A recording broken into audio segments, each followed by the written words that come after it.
kwebyo ebisinga okuleeta ensimbi wano mu ggwanga wadde nga abalimi baakyo bakaaba olw'okusoomoozebwa kwe basanga. Kino kye kiviiriddeko Minisitule y'ebyobulimi ne Minisitule y'ebyobusuubuzi okusisinkana abalimi b'amajaani n'abantu ssekinnoomu abakwatibwako okusobola okusala amagezi ku ngeri gye bayinza okutumbula ekirime nga bongerako n'omutindo. Bano bagamba nti mu kiseera kino abalimi b'amajaani beetaaga okufuna etteeka eppya erirungamya okulima ekirime kino. Kubanga nkimanyi bwe liba nga liyiseemu tujja kuba bulungi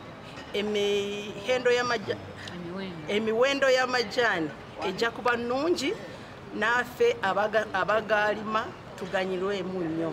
Ekirala kijja kwongera ku mutindo gw'amajaani. Okusinziira ku minisita omubezi ow'ebyobulimi n'obusuubuzi Fred Bwino kyakulaga, etteeka lino lyakwongera okuyambako mu kutumbula ennima n'omutindo gw'amajaani. Consumers are demanding a lot of quality innovation and so on and so forth. So we hope that by formulating this new policy, we shall be able to address that gap and achieve the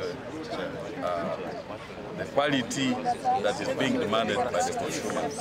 Omu ku bakuliddemu okuleeta ennongoosereza mu tteeka erikwatagana ku majaani, Onesmus Masiko agamba nti beetaaga okulaba nti abalimi n'abatunda amajaani balambikibwa okusobola okufunamu.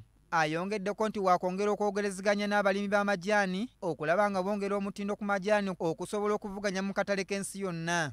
Amajaani gaffe mu Uganda wano gatunda ku bbeeyi ya wansi ku lw'omutindo. Omutindo gw'amajaani ga Uganda guli wansi nnyo, ensonga ereetebwa obutaba n'etteeka eritufuga abagalima, abagasa, abagatunda.